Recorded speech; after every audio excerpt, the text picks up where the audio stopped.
We are going to go through minimum absolute difference in an array.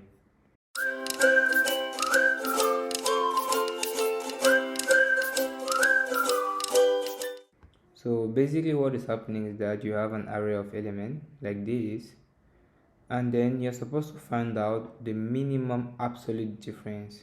That means what is the minimum value we can obtain by performing the difference of any two pair of elements in the array. Okay, if I have this array, for instance, I can have the difference between the first and the second one, the difference between the first and the third one, and the difference between the second and the third one. This is actually three possible differences. And then from those three differences, what is the minimum? So basically that is the goal of this problem.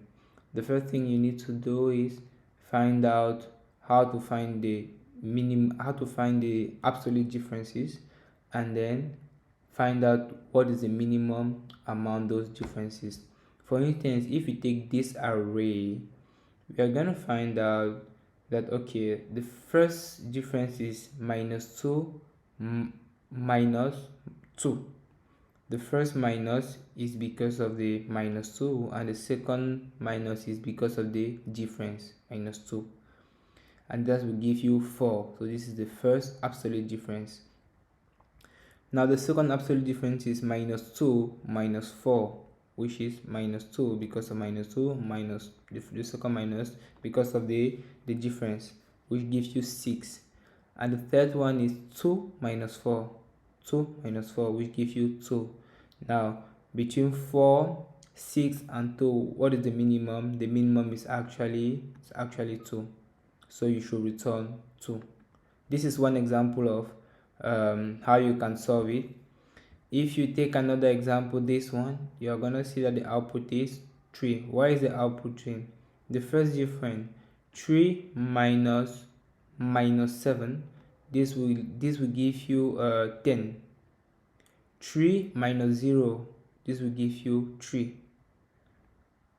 Minus 7 minus 0, this will give you minus 7. This will give you minus 7, and the absolute value of minus 7 is actually 7. So the actual minimum is 3.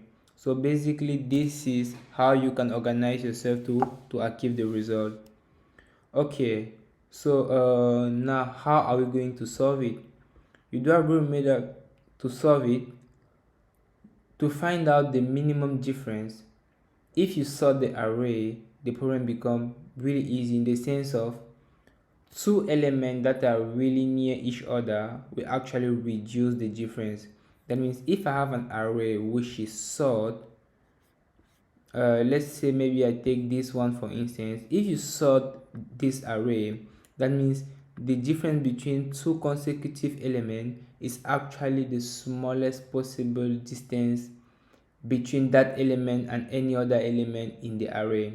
So by sorting the array, you can end up finding the minimum difference by just looping the sort array and find out what is the actually minimum difference, because each pair is actually minimized.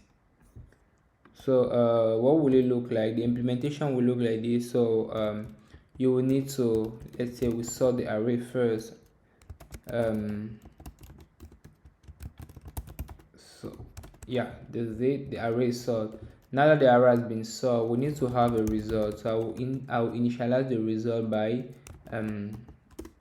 int max. Why am I using int max?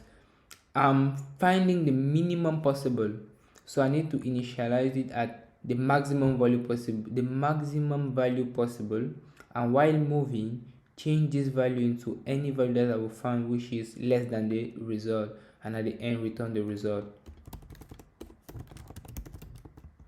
Right, okay, so now that I have this, I just need to loop through my array.